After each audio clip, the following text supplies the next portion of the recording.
Welcome to the new and improved Retrospect Lounge. For the first episode in this new place, we're going to talk about my top 10 favorite TV shows of all time. Let's get started.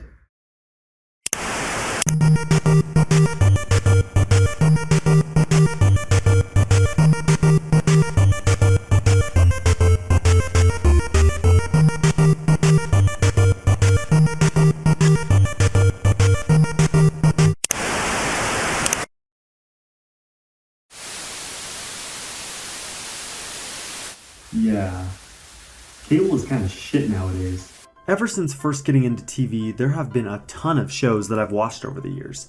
This all started back in 2012 while I was early in my freshman year of high school as I moved past fun and fresh family programming like Disney Channel, Cartoon Network, and Nickelodeon, and into more adult programming. Can't believe I just fucking worded it that way. Since then, many of the shows that I've watched have become favorites. Some of these shows I heard from friends and family, and others I simply discovered and found out about on my own. It was hard to come up with my overall top 10 favorites as there's so much TV out there, but the shows that I picked for this list are the ones that bring me the most rewatchability and nostalgia whenever I think about them, watch them, or discuss them, even years after first watching. Now, before we begin, I should warn you that obviously this video will have some spoilers. You have been warned, and on to the list. Number 10, The Office. The first time I watched The Office wasn't until last year, which is just a damn shame and a sin against television, as it is truly one of the best. In this show, a paper firm in Pennsylvania is run by the eccentric Michael Scott as he oversees a group of characters who are all too reminiscent of folks that we have all seen and worked alongside in real-world workplace environments. You, my friend, would be the belle of the ball. Every one of the show's characters has gained notoriety since its premiere in 2005, as they all became iconic due to their hilarious and unique personalities. My two favorite characters from the show will always be Jim and Dwight, especially because of how much they would constantly fuck with each other and create some memorable episodes. False. Black bear. Well, that's debatable. There are basically two schools of thought. Fact. Bears eat beets. One of my favorite long-run plotlines in this show is the evolution of Jim and Pam's relationship, as it feels just as realistic as something you may witness between a couple over time in the workplace. Which is basically how my girlfriend and I also met, as we both worked together in Walt Disney World, just serving up that Dole Whip like bam, bam, bam! Also, the hilarious and compelling progression of Michael Scott's character throughout the show is another one of my favorite aspects of the series, as he's just so damn unlikable at times, yet extremely likable in other moments, showing off the comedic timing and ability of Steve Carell. I think that most can agree that this show is without a doubt one of the greatest sitcoms to come out of the 2000s. My baby back, baby back, baby back. I want my baby back, baby back, baby back. I want my baby back, baby back, baby back. I want my baby back, rib. Number 9, Arrested Development. Oh my god! We're having a fire! This is another show that will always go down as one of the best sitcoms of the 2000s. Well, during the first 3 seasons at least. The 4th and 5th season? Let's just pretend like that shit never happened. This show follows a wealthy family known as the Bluth family. After George Bluth is arrested, his son takes over the family and financial affairs, while the rest of his spoiled and dysfunctional family makes his job nearly impossible and just extremely unbearable. This show was great due to the clever writing that made it stand out amongst the usual type of sitcoms found on primetime television at the time, which is really what made the show become a classic. The comedy is just so brilliant and rich, which makes every moment so entertaining and hilarious to watch, even in the most dramatic of times. Oh, thank God. Finally, some good news There's from no this other way guy. to take that. That's a great attitude. I gotta tell you, if I was getting this news, I don't know that I'd take it this well. But you said he was all right. Yes, he's lost his left hand, so he's going to be all right. The running gags in the series are also a real treat, such as Job's magic, the literal doctor, Buster being a freak of nature, and let's not forget this guy. This fucking guy. Just classic. This was one of those shows that got canceled way too soon after only 3 original seasons. I mean, even though the newer seasons sucked literal donkey shit, it was kinda nice to see the characters return. I mean, I guess. I first saw this show years ago, back in 2013, during the summer after my sophomore year of high school. I remember immediately loving it, and for good reason. Whoa, Buster. Look who's got something to say. I'm Mom, and I want to shoot down everything you say so I feel good about myself. Look who's ragging on the old lady. Hey. Finally? I'm an uptight. Arrested Development is funny, clever, entertaining, and is truly considered to be one of the most unique and fun sitcoms of the time. That sweet sting of sweat in your eyes.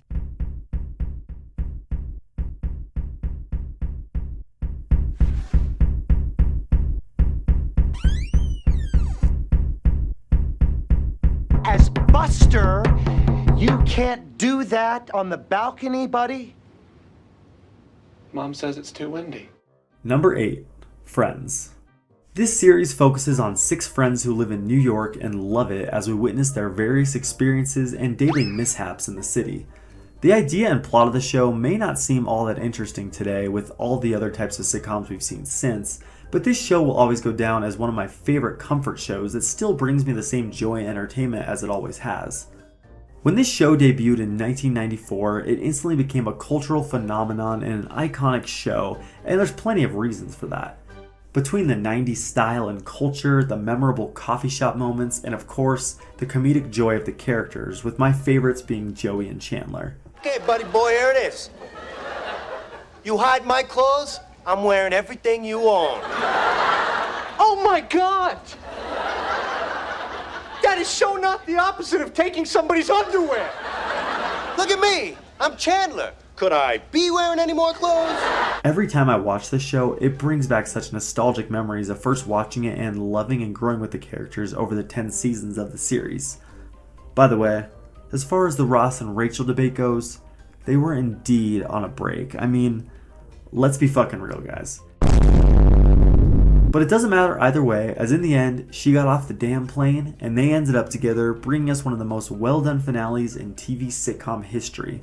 Overall, this show goes down as one of my favorites due to the lovable characters and fun plot lines in each and every episode. Papers! Shut up! Shut up! Shut up! Number 7. Jericho. This is an excellent and compelling series that you've probably never heard of, which is set in a post-apocalyptic American town following a series of deadly terrorist attacks on the nation where several cities are destroyed by nuclear bombs. Yes, quite uplifting, yes. The city that the story revolves around is the fictional town of Jericho, Kansas. I mean, yeah, sure, who gives two fucking shits about Kansas? It might not sound too exciting, but at least it's not Wyoming. I first watched the show back in the summer of 2013 when my brother recommended it, so I binged the show's 2 seasons on Netflix over a couple of days. In this series, the residents of this city must work together to survive while also trying to uncover the mysteries of what happened and who attacked the country. Not me. We tried to move them. The doctors wouldn't allow it. There were so many of them. Crying out, begging. This show has always been one of my favorites due to the suspenseful nature of the events that play out as well as the action and mystery that revolves around the attacks and the country being at war. Throughout the show, there are also several residents who are suspected of being involved, which creates some interesting conflicts. Jericho is very similar to The Walking Dead, as it's about a group of survivors that also must deal with specific issues and other groups of people, especially enemies, which is one of the biggest reasons why it creates some interesting storyline dynamics and immediately captivated my attention when I first watched it. But if it was an attack, Sheriff, and there's chaos out there, you might not want the wrong people knowing that Jericho is still here. Jericho is truly an exciting series to watch, especially if you've never seen it. It's just a shame that it got canceled after only 2 seasons. It does have a proper finale, at least, compared to some other shows that were canceled too soon, such as Freaks and Geeks, but this show is absolutely underrated, I'll tell you that. Number 6, Community. The pilot episode of Community tells the story of Jeff Winger, a former lawyer who is now a student after it is discovered that his degree was fraudulent. Jeff soon organizes a study date with fellow student Britta to become closer to her. She then asks other outcasts at Greendale Community College to join, forming the cast of this series. You've just stopped being a study group. You've become something unstoppable.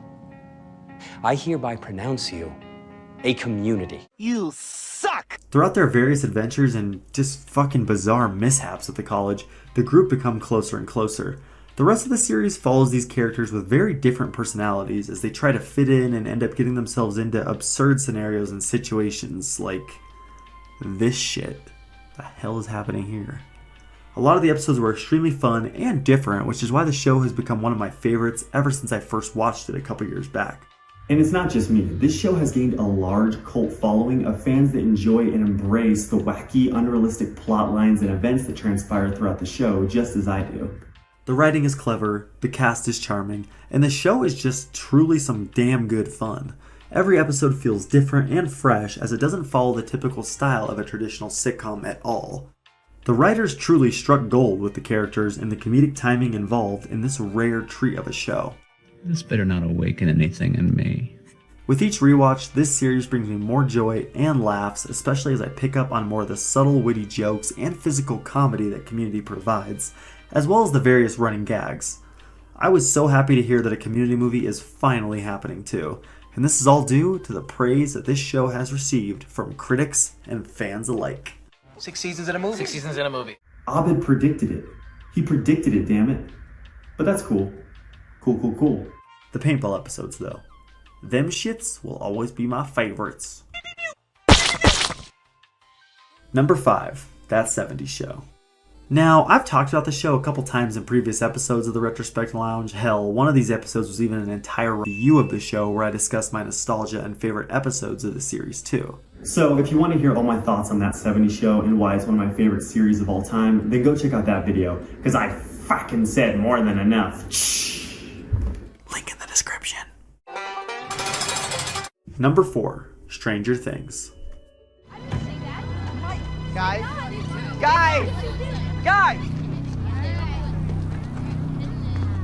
Why is no one else wearing costumes? Viewers are taken to Hawkins, Indiana in the 1980s within this iconic sci-fi horror series from Netflix, which has 4 total seasons so far, with its final season still yet to be released. It would have been released next year, I believe, except for all the strikes that are going on. Hollywood delayed it quite a bit because Hollywood can't just, do the right thing and pay a fair wage. I mean, by the time that the last season even comes out, are Mike and his friends going to be like 30? Anywho, those fun and fresh Hollywood politics aside, this show is amazing and one of my favorites due to the fantastic writing, powerful and believable acting, as well as the various 80s references and music which are featured throughout each and every episode. A lot of the plot lines and dynamics throughout the series are inspired by works from Steven Spielberg, John Carpenter, and Stephen King, which I love as all of them have created some of my favorite creative sci-fi and horror works to this day, which is probably why I connected with the show from the beginning, as everyone did really, since this show has been a cultural phenomenon since day one.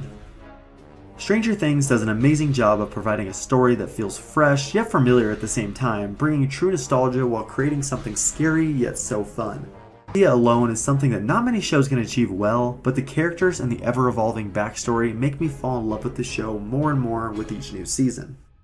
And let's talk about Vecna, the villain from season 4. Oh man, he's just so damn horrifying and menacing, especially when he creates this pretty sight. As much as I want to root for the kids, they seem absolutely fucked. I can't wait to see what's next. Why do you still help? Because I believe in you. It is time you are free from this hell. Number 3, How I Met Your Mother. Wait for it. Denied. We're going out tomorrow night. I thought we were playing laser tag tomorrow night. Yeah, I was never gonna go play laser tag. This show was often considered to be the best sitcom of its time while it was on air, before ending with a dreadfully disappointing and depressing finale that I kind of try to pretend didn't happen. No, seriously, fuck this ending. Do yourself a favor and watch the alternate ending on YouTube instead. It's how the show should have ended. Should have. So let's just pretend it did end that way, okay? Okay, great, thanks. This show follows a man named Ted Mosby in 2030, crazy how close that is now by the way, telling the story to his 2 kids about the journey that led him to meet their mother. And it's a long ass story. A 9-year story that starts in the year 2005 as Ted decides that he's finally ready to settle down, find the one, and start a family. Yeah, which takes almost a decade.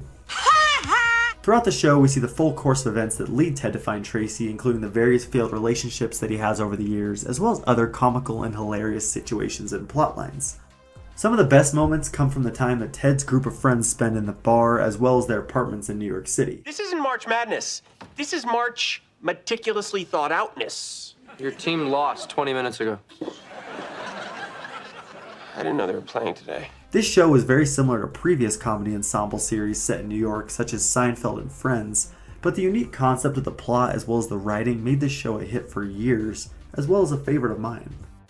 Sure, the show did go downhill quite a bit in the final season, and like I said, the ending was pure garbage that shot the possible legacy that the show could have had, as a lot of fans really were turned off by the show in the end due to the finale.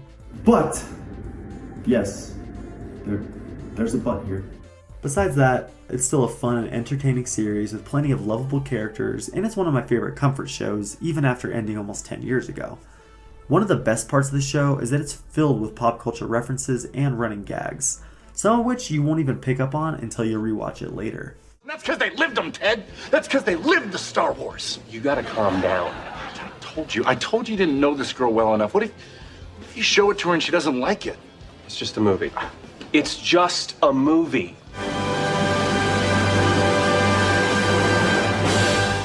Okay, if Stella doesn't like this movie, I can't marry her. No, you can't. You wanna watch it again? Yes, I do. While being fun, it also hit you in the damn feels when you least expect it. Like here. Can we move on? Can we please move on? I can't do this scene again. Oh, this shit always gets me. I'm not ready for this.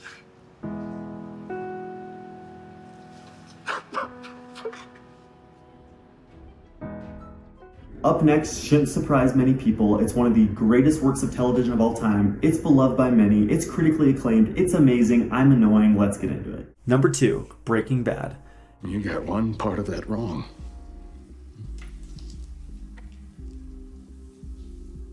This is not meth.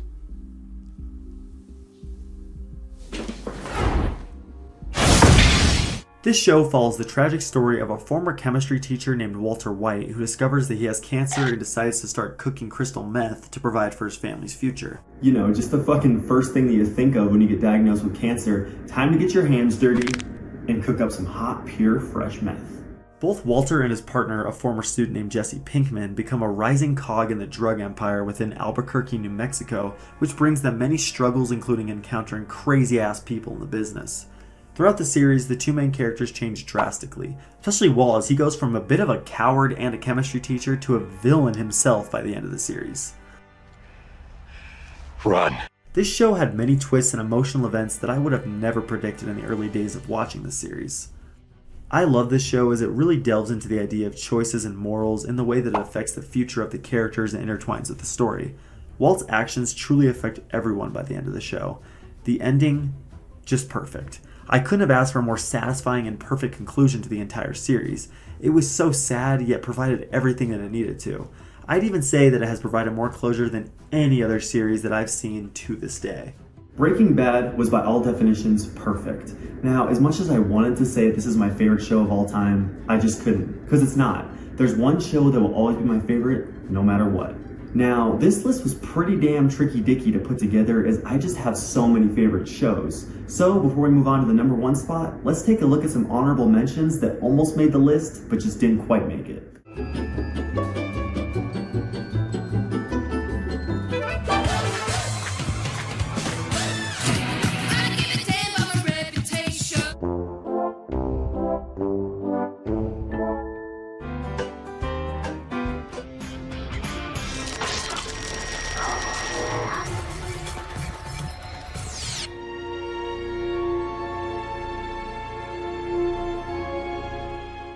Number 1, Lost.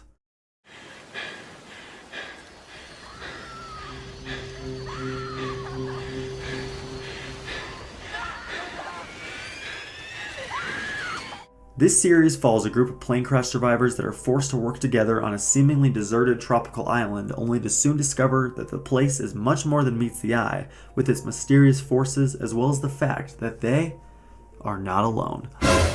This is a show that many people either love or hate, and the discussion usually comes back to the finale. But we'll get to that later. Now, I have a lot of thoughts regarding Lost, as well as some of my favorite episodes as well that I'd love to discuss. Obviously, it's my personal favorite TV series of all time, and it'll always hold a special place in my heart as it constantly provides me with nostalgia, and it just connected with me at the perfect time in my life. So, if you want to hear my thoughts on Lost, I'll see you next episode.